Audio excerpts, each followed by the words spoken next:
Hey, what's up, folks? Welcome back to On Texas Football, and welcome back to the Winning Drive. I'm lifetime Longhorn Rod Babers. Pleased to be joined by fellow lifetime Longhorn, young prodigy CJ Vogel, and our own coach, former high school football coach at Vernon, Capel, Brownwood, Belton, Rotan. Also played college football at Abilene Christian, coach there as well, and was on the staff at the University of Texas for multiple head football coaches. Now you can catch his work at ShipleyRanches.com. It's our own coach, Bob Shipley. What's going on, coach? How you doing? Hey, doing good. Can't wait to hear all the breakdown from CJ from Indianapolis.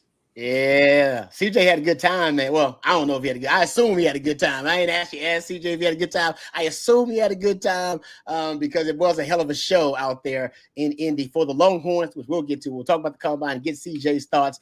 We'll also dive into the Neil Brown story.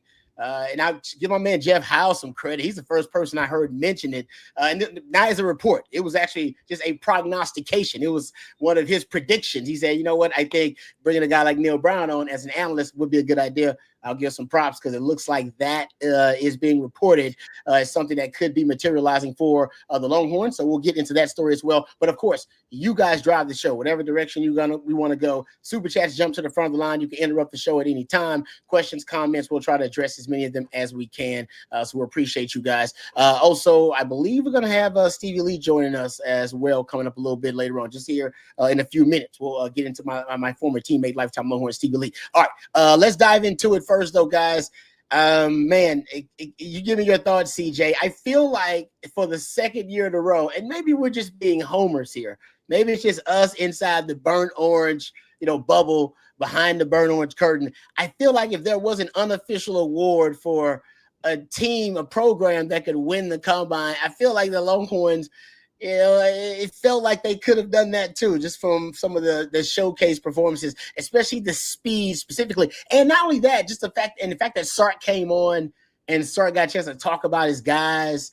Quinn Ewers showing. Now people are saying Quinn Ewers draft stock could be increasing, and some teams are saying that, maybe they could be looking at him as a really high upside value guy. So maybe some teams may take a chance on him in an earlier round than the third, which is where he was being projected. I don't know. So maybe I do feel like they were one of the winners. How about that? One of the winners of the NFL Combine was definitely the University of Texas, the program overall.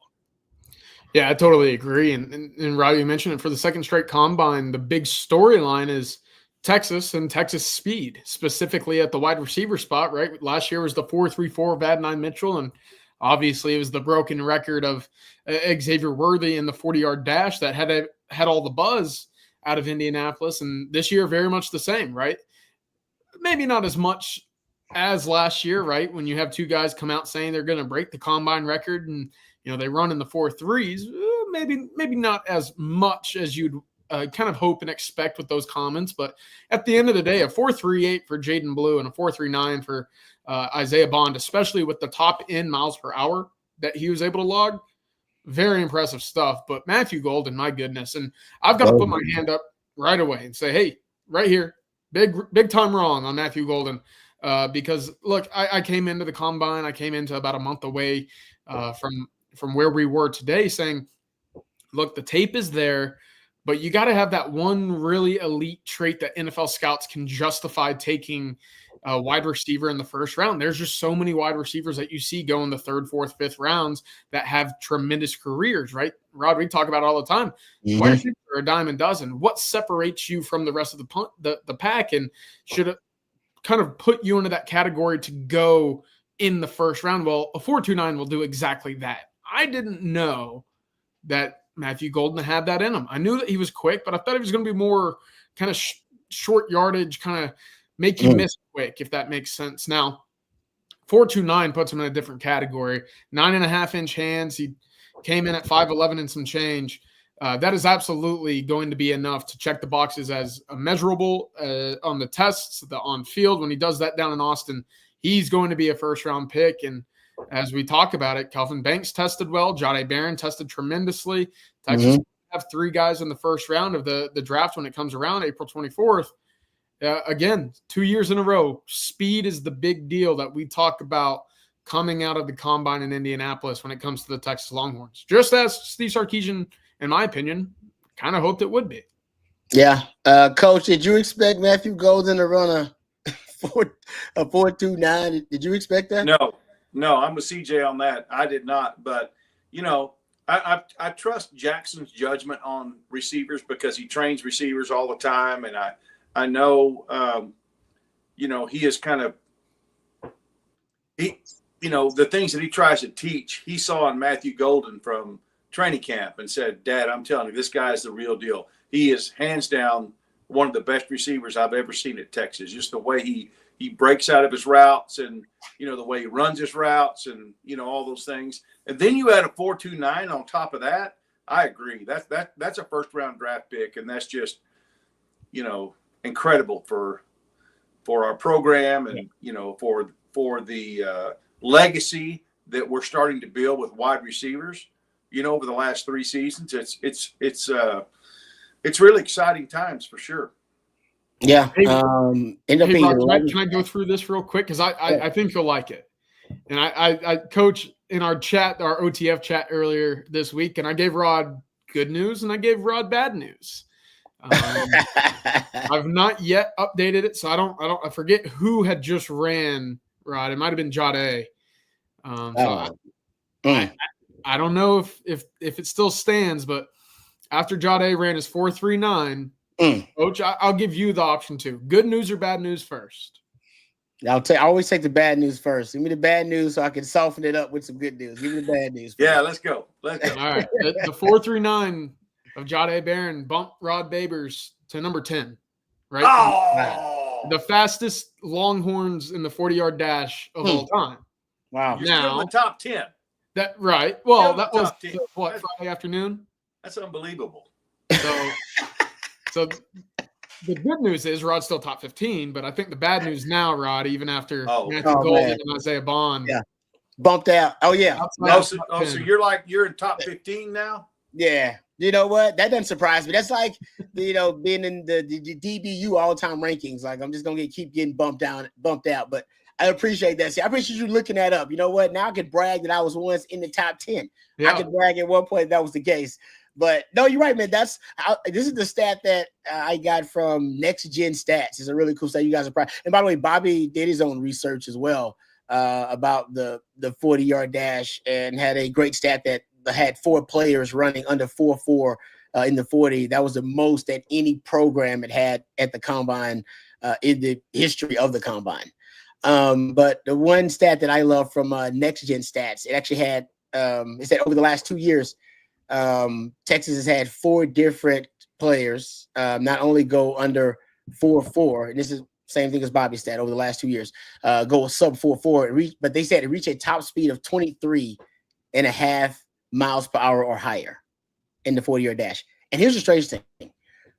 Isaiah Bond ended up running a faster max speed than Matthew Golden did.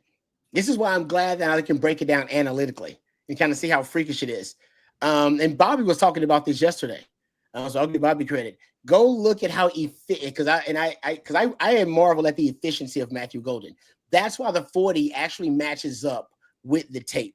He's very fluid. He's a fluid route runner, and he's very efficient in his footwork. He's really efficient. A lot of the 40-yard dash is efficiency, no wasted movement.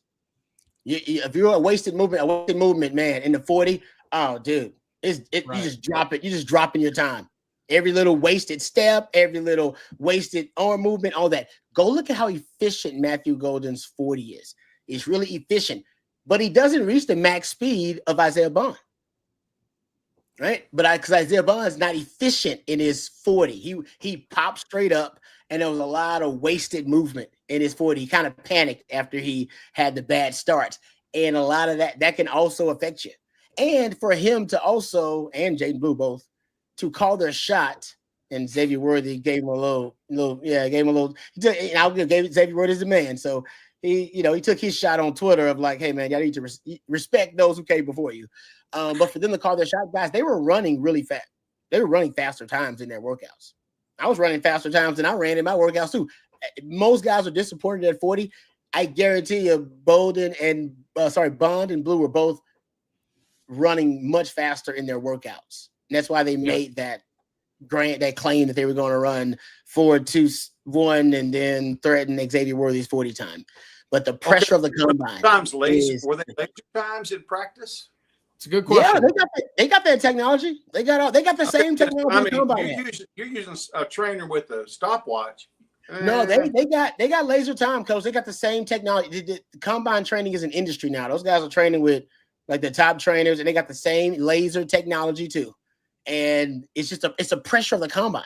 It's like the pressure of any moment, the pressure of football. It will affect performance. But the guys, so you think maybe like a bad start makes you be too tight, trying to make up time? Or you just that's exactly what happened with Isaiah Bond. I think it's exactly what happened with him. He told us in the media scrum, he was like, yeah, I've clocked a 4.23 before. That's why I feel so confident about my ability to break the record and run a 4.1. We're like, oh, okay, like, of course, you have to go do that. Now, Rod, to your point about wasted movement, you go back and you watch Isaiah Bond start. There goes the 0.2 that he was lacking immediately. Yep. And I think, having sat in the stands for his first attempt, I mean, when 4.4 kind of came across the media section, everybody's sitting there like, it looked pretty quick towards the back end of that. Are we sure that wasn't mid 4.3s, low 4.3s? Because come to find out, he did have the second fastest top end mile per hour speed of anybody in the combine this year. But that start and that tightness, as you would call it, not good. And that's exactly why, Rod, to your point, it wasn't exactly the results that he was hoping for. Yep, exactly. And that's why you praise guys like a Matthew Golden who can go out there and or Xavier Worthy too, and still perform at a high level with all the pressure, coach, of that moment and everything going on, the unfamiliar, situation you're in, and not having, because when you're running those in practice or whatever your workouts, I mean, those are controlled conditions. Pretty much, these are not necessarily controlled conditions that you're in, and I think so it no doubt it affects guys and their performance. But I think all the guys. I mean, the fact that we're talking about a 4.39 is disappointing. Just shows you how fast Isaiah Bond is, and a Jaden Blue, by the way. Jaden Blue was at 4.38, right? He was 4.38. I believe. That is Texas speed. Let me ask you this, because I want to bring Stevie Lee on, and we'll talk about this as well with my man Stevie Lee. But before we do that, let me thank our sponsor first. I thank our good friends over at Flat Creek Estate Winery. Friends over at Flat Creek Estate Winery, just minutes from downtown Austin, and they've won award after award for their vintage wine, Super Texan. I can vouch for it. Super Texan is fantastic. Actually, recently, wife and I had a great dinner last week and enjoyed some Super Texan. Usually we'll have some because it's great. We love Flat Creek's wine. They have not only the Super Texan is great, but the rosé is really, really refreshing. The Pinot Grigio is really, really good as well. I've tried several of their wines, and I guarantee you the Super Texan is probably the award winning. It's the if you will, kind of their top notch. It's their elite, but all of their wines are really, really good. Go check them out at flatcreekestate.com. Not only do they produce some of the best premium wines on the market, but they also are a gorgeous venue with barbecues and wine tastings every single weekend. Perfect for a date with your significant other or a weekend getaway with your significant other. That's Flat Creek Estate Winery. We really appreciate them. And not only do they have barbecues and wine tastings, but also you can book it for any special occasion you have. We actually had a member of the Owen Texas football family recently get engaged out at Owen Texas, there at Flat Creek Estate Winery. So we appreciate them and their support. And like I said, you can look them up for a number of different occasions there at flatcreekestate.com. All right, let's get my man Stevie Lee on with us. He's been waiting, and we appreciate his patience. Stevie Lee joining us right now, as he does each and every Monday. We get to talk to Stevie Lee about a number of things. Hey, Stevie, what was your fastest 40 time that you ever clocked in the 40? Golly, with a stopwatch though. It was a coach held stopwatch. I went, golly, man. I remember it was the high fours for sure. Yeah. I was not in the fives for my best, I hovered between high fours and low fives. Let's just put it at that. That's impressive. That's impressive. But it was early on in college when golly, man, I think my best time was like a 4.89 or something like that, and I was smitten. Damn, You were moving. That stopwatch, that coach did have a little. Yeah. And you know what? When it come down to electronic, I probably wouldn't have done it. I was like, nah, y'all can believe the stopwatch. I agree. I like that. I prefer the stopwatch age. I ain't gonna lie. Yeah. That's one of those things I actually like. I actually prefer the stopwatch age. I like the stopwatch. I like but growing like up. we said last week, y'all, it's the most irrelevant drill in the combine, in my opinion. I told my wife that. She was like, no, everybody runs 40. I said, if my big ass is running down the field straight line, something went terribly wrong on defense. If I gotta run like that, really good. Straight, something went over terribly. the quarterback's head. Well, that could happen too, but I'm not going in a straight line, so I'm running after the ball or something. Yeah, but it's just the most irrelevant drill for a combine for D lineman. No, you're right. No, I agree with that. For D lineman, but it's good to watch the big men run, though, man. It's like I said, we see 300 pounds moving like that. We see those guys running sub 5, and they're 300 something pounds, man. CJ, you got a chance to watch that. CJ went to the combine.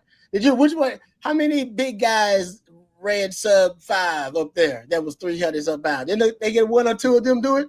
They had a couple of the Mimbo, the offensive lineman, offensive tackle from I believe Missouri, ran 4.89, like moving. But you just don't see that level of guy. Right? Florida State had 2 last year. I think Jared Verse ran in the below 5. The kid that ended up at the Rams ran a 4.78. So like you see it every now and then, but of course that's always celebrated. Like holy cow, you got like it's on every replay. The TV broadcast bring it up whenever they can because it's such an anomaly, right?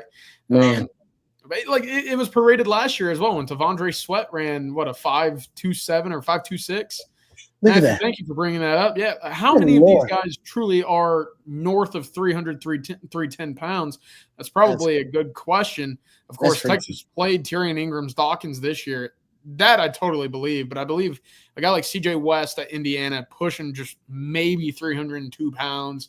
Ty Robinson very much the same. So those are great times, and I think that's one of those things that if you run something like this, you're not seeing a 40-yard dash in the pro day either. You're taking your time for what you did on the national scale in front of all the scouts, and you're saying, hey, that's the one for me. But if not, then you're waiting for those handheld times like you're talking about, Rod.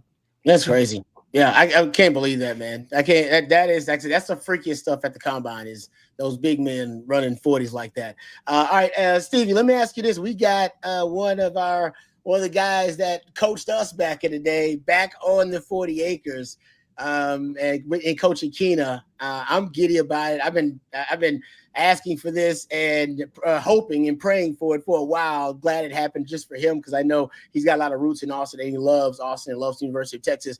What are your thoughts, though? Coach Keena coming back to coach the Texas secondary. I think one, he's a great coach. You can know his track record. Everyone knows his track record. 2, losing Blake Gideon in the secondary, being a Texas kid that played at Texas. I like that we always have someone from Texas that's on the staff, no matter what staff we're on, or that's there. Right now, I think Akina feels that way to me. He's the alum. Yeah, not the alum, but he's the alum that came back for the Texas staff. You know what I mean? Good point. You know, that's what it feels like to me. And he's a great addition to it, man. He knows how to recruit Texas. He's been here forever. He knows how to recruit outside the state too now, you know. But this is a great fit for the University of Texas. I know he was a great fit on the staff when we were there, but hopefully he's a great fit with the staff that's here right now as well. But I mean, if you put a Mount Rushmore of DB coaches up, and I think Akina got to be on it. You know what I mean? And for him to come back to the University of Texas is fantastic. Yeah, no doubt about that. That's a great point you bring up about the having a lifetime Longhorn, like an ex-player on the staff, because Coach Herman did it, right? Coach Shipley, he had a couple on the staff. Yeah. And Mac did it when Mac had his second like the kind of the reinvention when he hired and replaced a lot of coaches. He had Major on the staff. We should go see how many staffs that's been the case for. Major, I don't think Mac did it initially. I don't know if Mac had him on there, anybody on there initially with us, Stevie, but after, it seems like it has been a thing. And I don't know, Coach, is that something that's considered? I don't know if it's considered, but I always love it because it broke my heart when I was on a staff with no UTXs on there, and the alumni, the lettermen, come back in, who gave blood, sweat, and tears to the program, and nobody knows who they are. Right. And honestly, sometimes it's like they don't even care who they are. They're not worried about the past. They're embracing their class that they've recruited in the future. And I've seen so many guys come in and just walk out devastated because, they walked out of their hero, and a few years later they come back and there's nobody there that they know, really, maybe in the training room or maybe in the equipment room, but not on the staff. And so I love to have a guy on staff that you guys can go back to and say, Coach, and Coach can introduce you to Sark, and just kind of make that connection, but I hate it when there's not anybody on staff that can connect to the past, because I think that's very important for our lettermen to be able to come back and be able to connect with people on staff. It was really cool for Coach Giles was on staff. And then even not on the football staff, but Marcus Tubb was up in the front office. Yeah. It's always good to see Michael Huff. And there was a few more, man. I'm blanking right now, but there was a lot of ex-players. And and if you really want to, dig into it, Coach Herman, he was GA. That's actually right. GA before he came back. He was a GA before.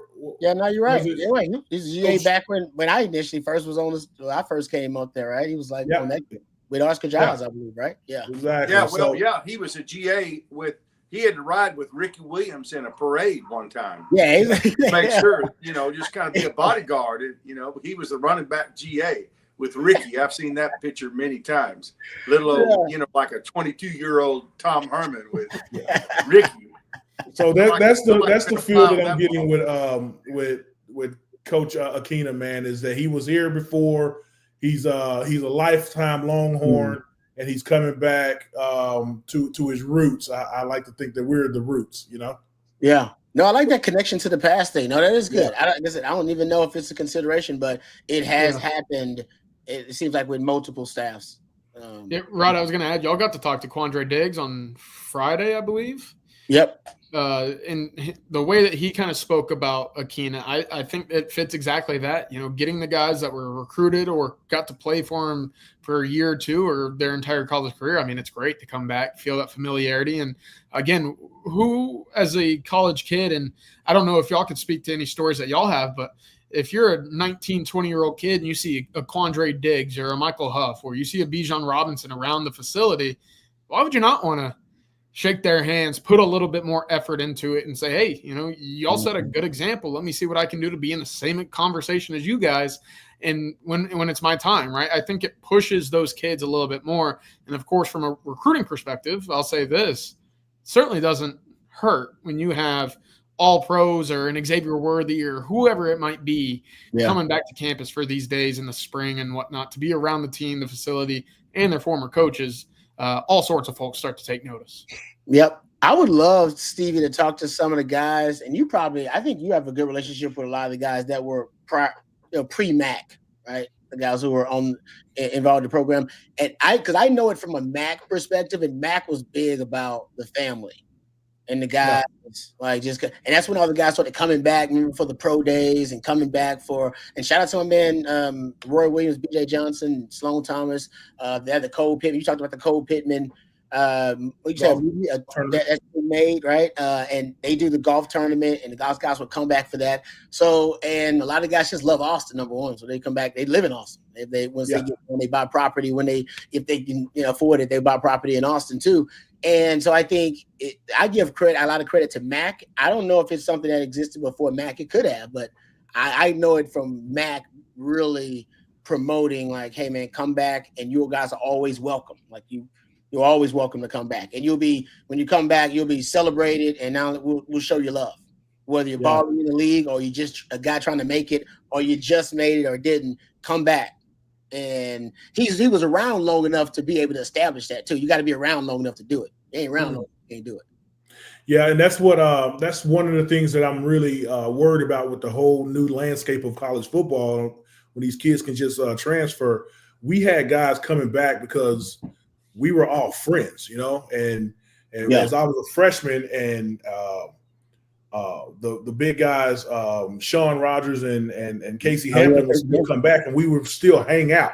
Yeah, they would take us out because they had the NFL money. You know what I mean? Hey, Stevie, we're going out tonight. I ain't gonna tell the people where we were because there might be some old pictures out there, But I didn't have no money. I was broke, but my guys weren't. You know what I'm saying? So that was part of the bond that we had at Texas football, man, and within the Moncrief, So I really hope that they're still holding on to that. Even though these kids can come in from somewhere else and then they can leave to go somewhere else, man, I believe that once a Longhorn, always a Longhorn. But I think we're gonna miss that a little bit with the transfer portal being so wide open nowadays. Yep. Yeah. No, I remember doing that. I remember when I came back. Hey, taking care of my guys, man. Because no question. I'm taking care of my guys. Like, we gonna go out, we go kick it. Hey, I remember that, man. You're right about that. I remember when Marcus Tubbs came down his first year after the league. He used to come and get a suite over at the Omni downtown. That's all I'm gonna say. And we would meet up there and go downstairs and tear it up. And I'm so glad social media wasn't on back then. Yeah. And then after that year, I was like, hey man, let's stop renting these suites and let's go buy you a house. And that's exactly what he did. We bought a house out in West Austin. But a lot of guys keep off-season homes here. They're still keeping me busy, man. Selling off-season homes, and then they'll come in and buy their retirement home once they're done playing. Speaking of buying stuff, man, I sent somebody out there to Bob Shipley, man. So me and Bob working together on a deal right now. So I really appreciate you taking care of my client, Kate, man. I really appreciate that. Great. Kate is awesome. Yeah. Oh, yeah. Kate's awesome.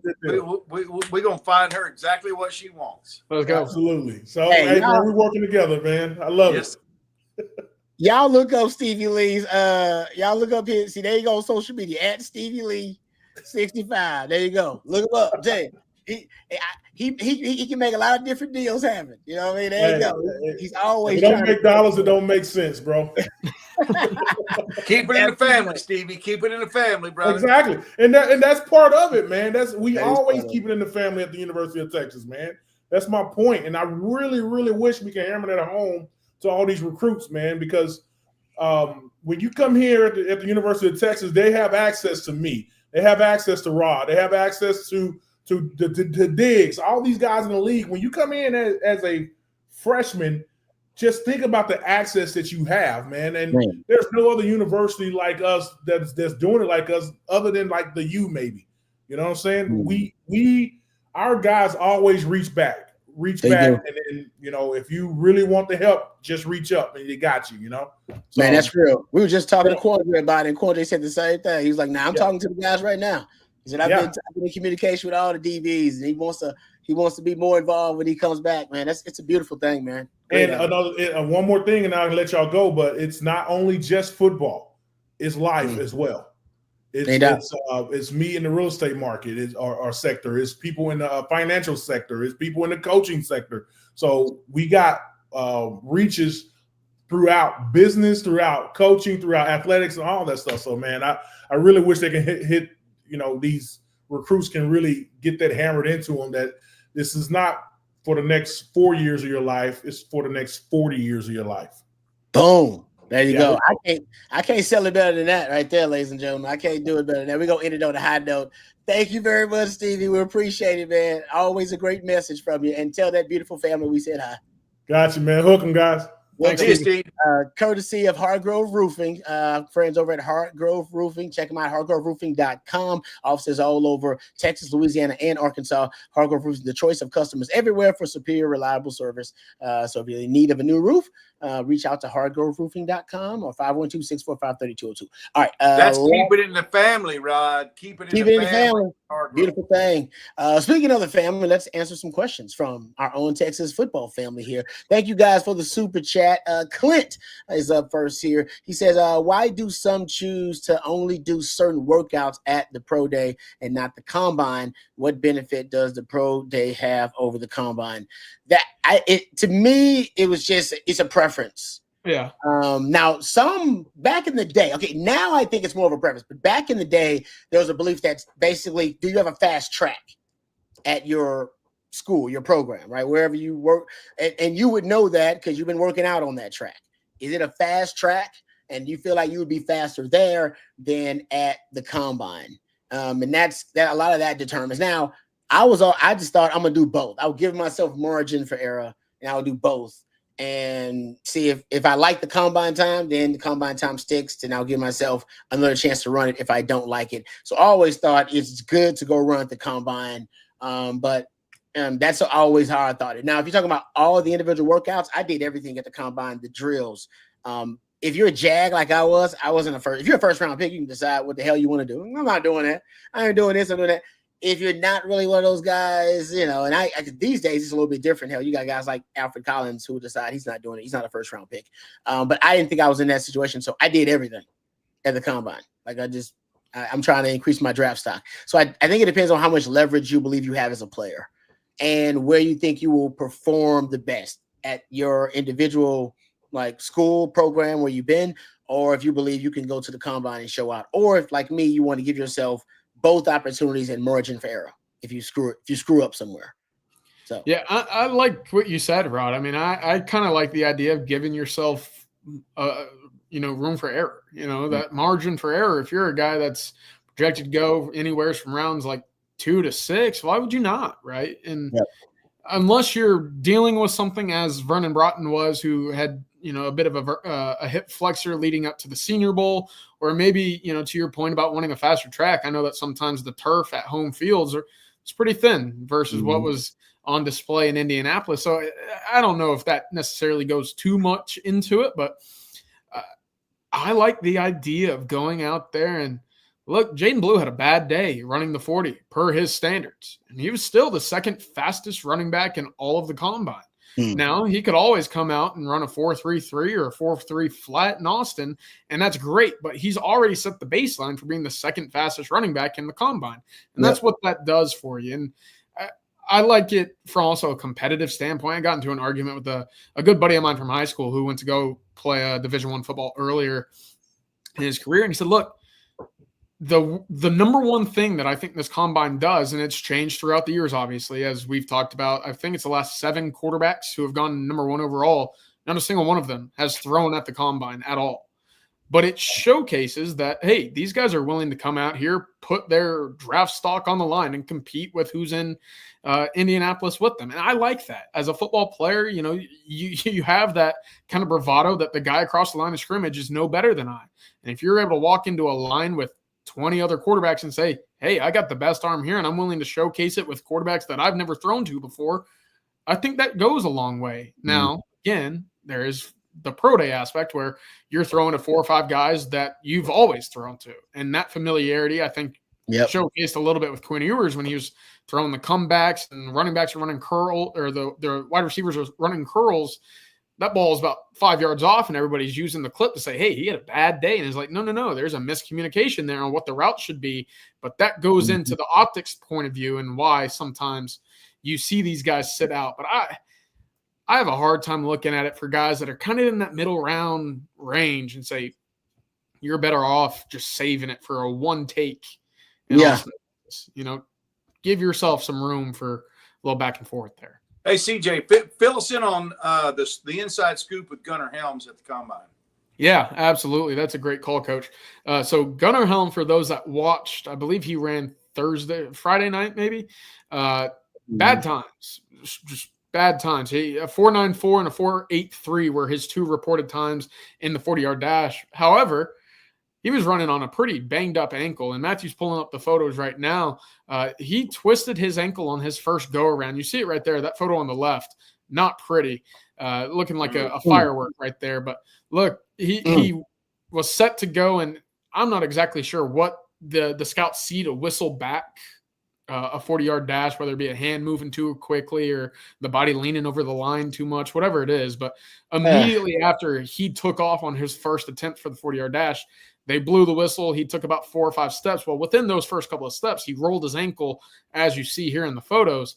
And that kind of led to kind of disappointing times for him. Still, he ran the 20-yard shuttle. He ran the 3-cone. Both times that he recorded there were tied for 4th or 4th place amongst all tight ends. So, yeah, the times that he posted at the combine, probably not great. Probably should have, used caution there and said, hey, my day's done. I just banged up my ankle pretty bad. But that's the room for error that I mentioned. Hey, you got a baseline right now. You come back out March 26th and you put up a 4.71 or 4.68, and all of a sudden it says, oh, no, this is who I really am, and this is the type of player that I can be. So unfortunate for Helm that this is kind of the conversation that we're having post-combine for him, because he's a heck of an athlete, and we saw exactly what he could do from an athletics perspective, hurdling as many guys as he does. But, yeah, he'll get the chance to redeem himself in Austin later on this month. Yeah, strangely enough, a lot of people were kind of relieved to hear that, because they thought that was just, oh man, he had just performed poorly at the combine. They're like, no, there's a reason that he performed poorly. So I still that'll probably make him more of a steal for a team. I agree. And it's actually a pretty strong tight end class. And I don't know if a ton of the tight ends performed, the guys who are considered the marquee guys performed really well at the combine. So there's still room, I think, for Gunnar Helm. But good stuff there, guys. All right, we got another question. Oh, sorry, another super chat from Jackson. Jackson, thank you for the super chat. We appreciate it. He says, where does Quinn rank among quarterbacks after his performance at the combine? I think he turned a lot of heads. Coach, did you watch Quinn's throwing session at the combine? Yeah, I thought he was very proficient. Again, I think he'll look his best in Austin at Pro Day, throwing to receivers that he knows exactly where they're going to break. He knows exactly where they're going to be. And as we mentioned earlier, it's a difficult thing when you're throwing to receivers they may have been taught to run that curl or whatever a different way, and he's never thrown to him before.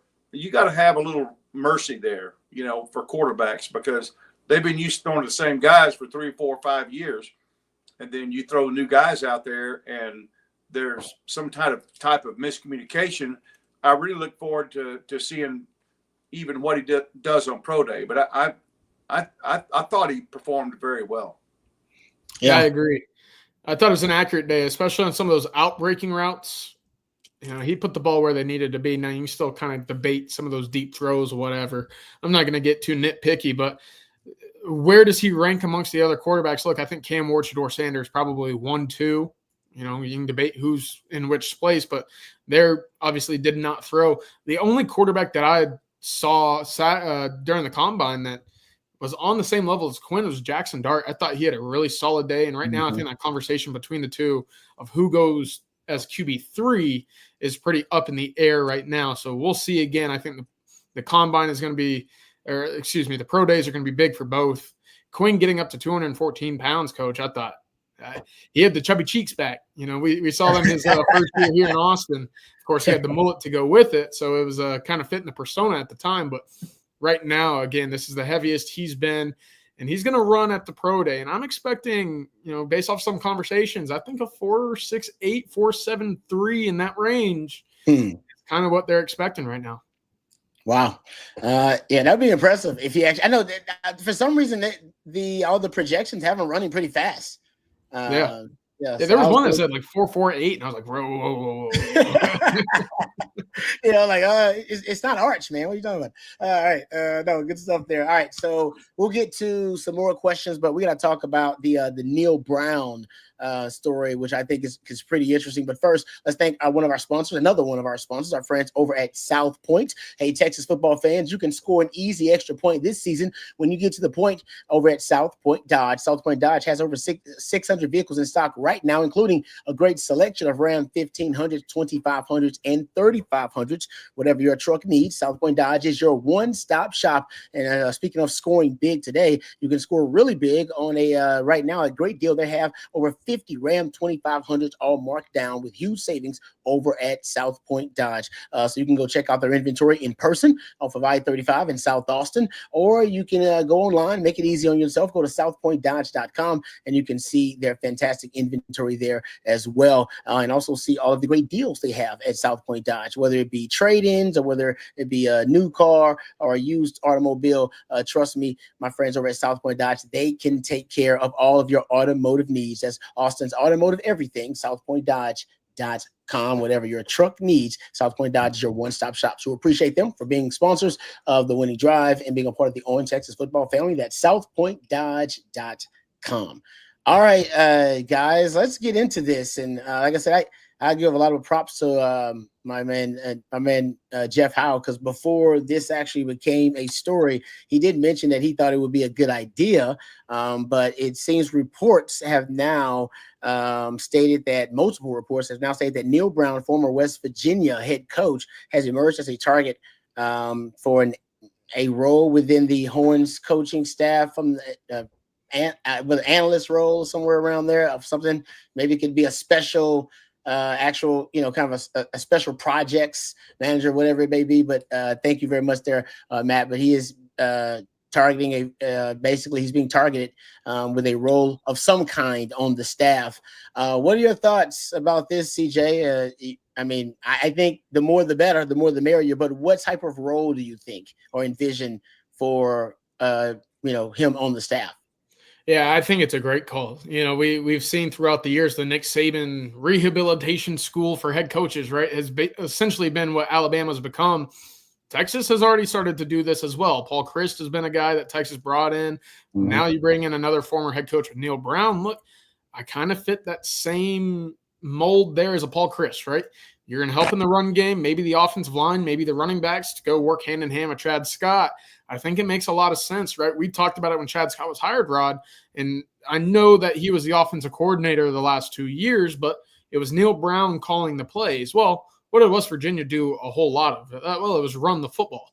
They were top 13 and I believe top 8 in the country in the last 2 seasons when it came to total number of run plays per game. That's the alley in which Neil Brown wanted to pursue when calling plays over the last 2 years. So I'm thinking the offensive line, the running game, maybe, a special assistant to the run game coordinator or whatever it might be, right? I think it just fits what he does very well. And it makes a lot of sense when you think about what Texas has struggled in recently. Some of those short yardage, goal to go, 4th, 3rd and 1 instances where you need to run the ball and get a good push with that offensive line. You gotta be able to find a way to do that. And with 4 out of 5 of those offensive line spots opening up in 2025, well, this is a guy I think could provide some intel, some maybe some new ideas as well as we kind of talk about the running game improving over the next year or two. Yeah, I mean, Coach, you've been on coaching staffs before. Do you think it'll be a minor analyst role or something that could be more impactful? I mean, as CJ mentioned, you had Gary Patterson on the staff at one time. You had Paul Chryst on the staff at one time. What are your thoughts about Neil Brown? Well, I think CJ nailed it. We're kind of becoming the new place for guys like this to fall. Is there a hotter guy out there than Steve Sarkisian, who has built this thing himself? He didn't inherit this. He built it himself. Now, he did inherit some good players, and those players have been drafted. But he has created the culture that every college football program in America wants, and so it's a place where, people like Neil Brown, like Gary Patterson, like the guys we talked about. Yeah, they want to come. It's a soft landing. They can be of help, but they can also find out in some of the hiring committee's minds, they kind of find out the secret sauce. What's Sark doing? What's that culture he's building? How's he doing that? And conversely, I also feel like that not only will he be a great addition to our offensive staff, he's also a guy that our defensive staff can pick his brains when they're going against the air raid. Yeah. Because you've seen, how many times have you seen this signal from the air raid guys? That's a series, that's a play. Of course, there's a jillion things they can do off of it, but that is a certain series that they all do, and they don't even hide their signals. They all use the same signals. It's crazy. Maybe some of them have changed them, but I know at one time we had a guy off our staff from Texas Tech, and he knew every signal that Tech was signaling, and so we completely shut down Tech that year. That's all I'm going to say. We shut their butt down. They were so arrogant they didn't change anything, And so when you teach your defensive backs what those signals are, and they got a good idea, okay, this is where this series is going to come. Now, there's a lot of things they do out of each series. There's a lot of things depending on how the defense lines up and how the defensive backs play as to what those receivers are going to do. But at least they have an idea, and they know what to look for. And so I think he can be a great help to us on both sides of the ball. But I agree, him helping us with our running game is invaluable, because you can't get enough help, to me, in that area, with the new running backs coach and, some things that are going on. I think it'd be a great hire for Texas. Yeah. My hope is that it's, as CJ mentioned, to diversify the run game a little bit. That's something that West Virginia was, I think, was one of the more, they excelled at. I would say that became more of their identity as a program, and they could run the rock the last 2 years. They were a top 30 rushing program. I think they were 27th and 5th, top 5 a couple of years ago too. That's something that Texas still, that's one last element I think Texas maybe needs to work on in terms of diversifying the offense overall, but just have more variety in the run game. I think that's something that hurt them later on in the season, that they didn't have enough of it. And you could make the argument that was because they had injuries. I get that. Yeah. But I think that would be a really cool role for Neil Brown. I agree.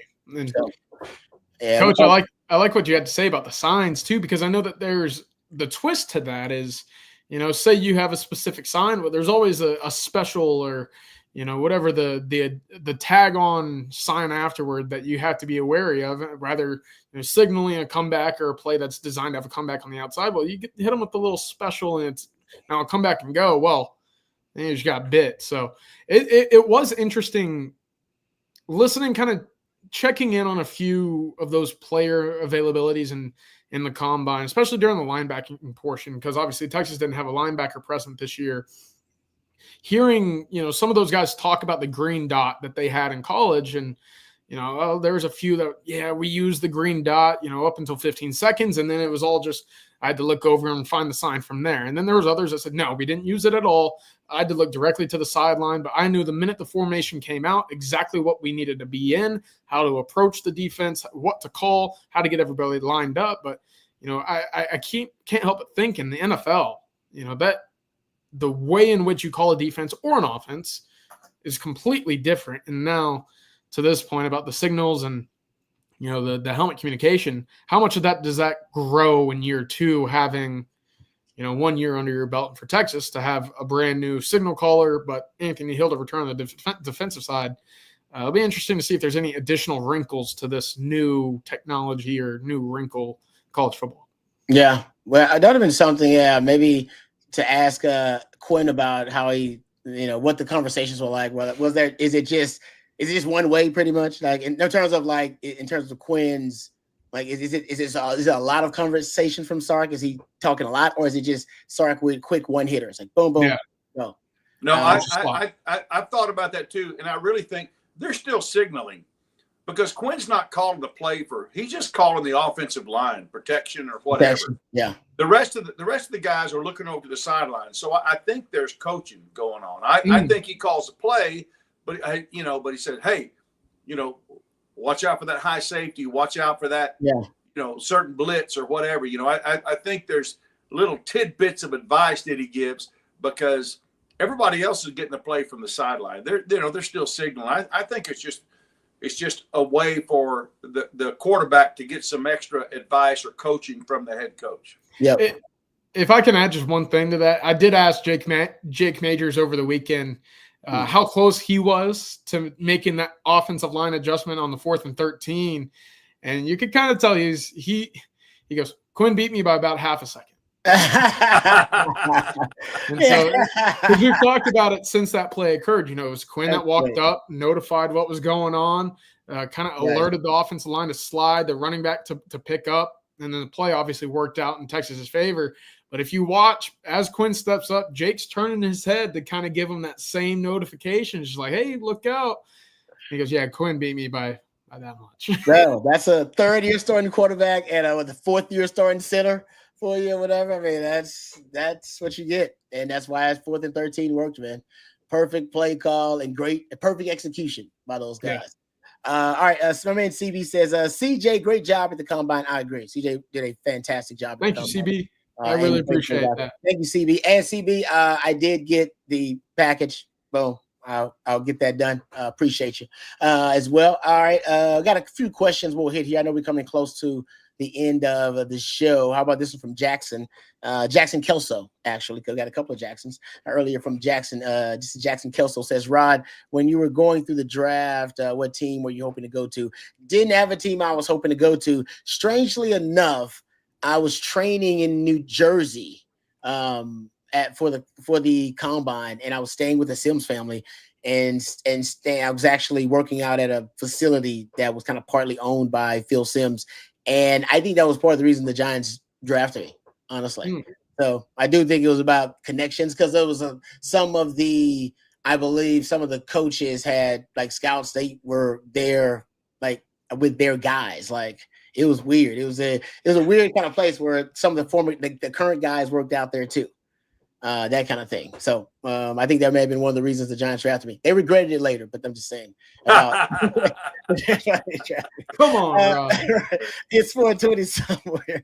Says, any thoughts on the Cam Newton's comments about Texas culture? Oh, I didn't hear this. Did you hear this, CJ? I haven't heard this either. I must have missed this one. Okay, it's 420 somewhere. I must have missed it. All right, you know what? We're going to do some research on that and try to figure out exactly what it is and get your response. I didn't hear it. There Matthew got you. Yeah, Matthew's the man. Look, Coach Sarkisian, all that stuff is cool. Building a culture does take time, but having the boosters attached to the University of Texas also helps. Hello.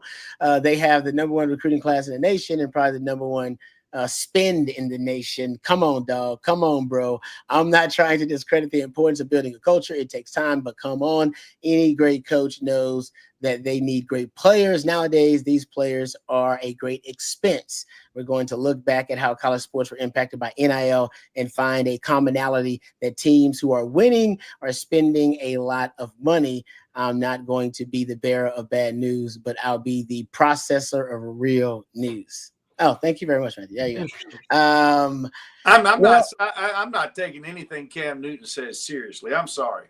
You start dressing like a man, I'll start taking you seriously. He's now in he's kind of got. He's in La La Land. He's in his own world.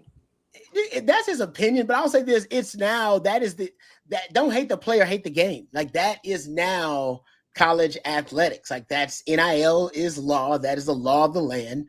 Revenue sharing is real. That's starting to. And the teams that do have more resources and the donor base and that connective tissue between the donors, the fans, and the boosters. Says Coach Sarkisian, respectfully, what you've been able to do is admirable. I'm not only a fan of you, but also your wife. Wow. She's fly. Maggie McConaughey was one of my childhood heroes and still someone I look up to, Vince Young. But Sarkisian, my man, understand that the only way you're able to assemble those rosters is not only about culture. Oh, but spending that money, I think he throws out as well. Yeah. Oh, yeah. Not only about culture, he's not entirely wrong. Yeah, so I'm saying that's the game. But I think that discounts the culture because all these guys are offered money everywhere they go. Well, a lot of them want to be a part of this culture. I think money had nothing to do with Manning coming to Texas. I think it had zero to do with it. I agree, Coach. And to build off of that, I mean, the guys who installed the first, mention of the culture at Texas were not Sarkisian guys, and they were not making at the time a whole lot of money because look, that wasn't the name of the game at the time. The Roshan Johnsons, the Bijan Robinsons, obviously NIL came for Bijan and Roshan after the fact, but the guys that stuck around and really helped instill this culture, they didn't do it because money was available. They did it because they bought into what Sarkisian was wanting and Sarkisian's staff was wanting to put into the University of Texas football program, right? Jahdae Barron, Vernon Broughton, Alpha Collins, Barron Sorrell, all of these guys weren't Sark guys, yet they stuck around and were the leaders in the room. Michael Taff, another. NIL, you telling me he got $1 coming into high school? He didn't even get a scholarship coming out of high school. Now he's the face of the program. Also to Cam Newton, let's not forget why you ended up at Auburn. No doubt. Thank you. Man. Let's not forget about that, right? So it's pot calling kettle black because we saw what he was able to do at Auburn, and now that it's at the University of Texas, it's an issue, right? But that culture is exactly why you haven't seen it go off the rails the way that it did at Texas A&M, hence the #1 overall recruiting class. And look, you got 3 guys. 1 guy's been sent to the NFL, and you got about 5 more on the roster out of 33. So what's the issue? I don't know. Ohio State just played the portal to perfection, ended up with a national championship. But they don't do that without the culture that was helped instilled there by Ryan Day. You can say what you want about it, but national title was the result. Texas right on the doorstep of that same exact accomplishment, and it's largely the result of culture. Yep. No, you're right. And I'm with you. I think it's actually tougher to have a constructive culture this day and age with the transfer portal and NIL. It's tougher than it's tougher than ever to raise kids because of social media and like that. I think it's tougher to have a culture, a positive one these days. And Sark's done a great job. I mean, guys, and the Arch Manning example you gave, Coach, that's a great example of somebody recognizing the culture. And CJ, all the culture bearers that you just brought up, the Jay Witts, the Rojos, the Michael Taffs, a lot of those guys, Jahdae Barron, they came back. Yeah, everybody's getting their share of NIL, but these guys do have a love. Hell, the 512 crew, as they call themselves.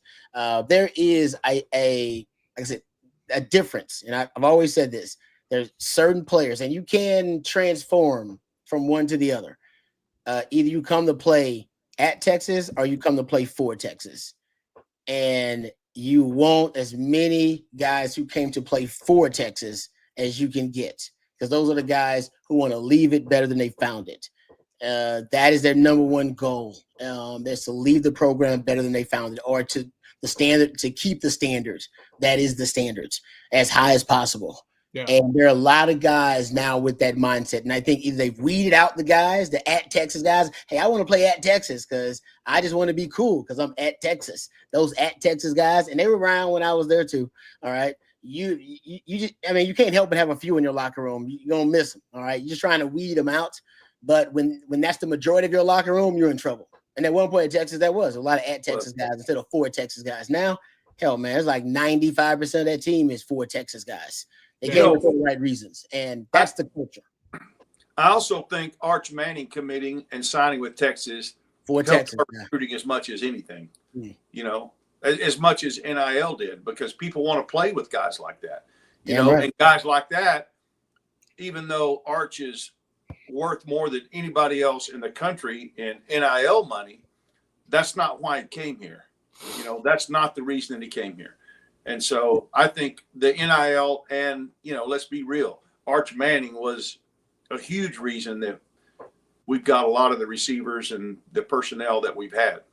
Yep. Totally agree. All right. Thank you. It's 420 somewhere. Appreciate you keeping us up to date on what's going on, the breaking stories about the Cam Newton comments. All right. Let's thank our last sponsor and our newest sponsor on Texas football. I'm excited about this. Our friends over at Von Lane. Now, a lot of you may have not, you may have been traveling right from Austin to Dallas or Austin to Houston.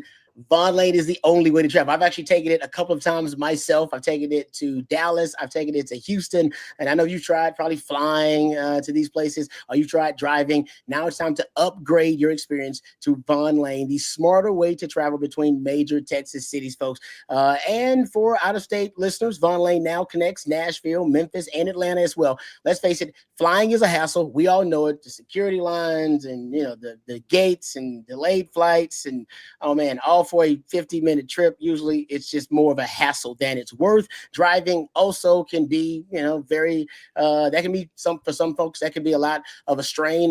You can lose a lot of productivity. You try to take that round trip in the same day. You can't, emails piling up. You can't work. You get in traffic. You don't want to have to deal with that either. Why waste that day of productivity when you can connect with Von Lane? Von Lane changes everything. It's luxurious regional bus travel and what some call kind of a private jet on wheels. I can attest to that. It is fantastic, folks. I love it. You can sink into a plush leather seat with a leg rest. You stay connected with complimentary Wi-Fi. They got complimentary snacks and drinks on every trip. Some of the select departures actually have meals. You need to freshen up. They have hot towel service. If you want to relax, they've got eye masks and pillows and blankets to keep you cozy. The Von Lane team takes care of every detail so you can sit back, relax, unwind, and enjoy the most comfortable travel experience on the road. Business travelers, recapture your productivity. Leisure travelers, you can sit back, relax, and get pampered. And for those who are planning that football game or that concert or special event in Dallas or in Houston, you can charter your own Von Lane coach for the ultimate group experience. Von Lane is first-class travel without hassle. See for yourself. Visit vonlane.com. That's VONLANE.com. Use the promo code OTF25. That's OTF25 for $20 off your first trip. I'm a big fan of Von Lane. My wife was actually really excited about it. She's taken it with her girlfriends a few times to a lot of different events. If you haven't taken the Von Lane, folks, trust me, you tried once and you will become a big fan. So if you're traveling between Texas cities and Houston and Dallas, or Dallas and Austin, Dallas and Houston, or Austin and Houston, whatever it is, you can try the Von Lane, and it is a great experience, and you'll become a fan. And thank them for being sponsors of the Winning Drive and a part of the Owen Texas football family. All right. Thank you to all of you guys out there for your super chats and your questions. We appreciate it. Thank you to Matthew behind the scenes. He's the real MVP. Thanks to Coach for all of his wisdom and expertise. Thank you, CJ, as well. Great job at the Combine. Thanks to Stevie Lee, lifetime Longhorn and my former teammate. He always has a great message for us. And also thank you to all of you guys and to our sponsors, southpointdodge.com, flatcreekestate.com, and vonlane.com as well. And until next time, for Coach, for CJ, and for Matthew, I'm lifetime Longhorn Rod Babers. Hook 'em horns.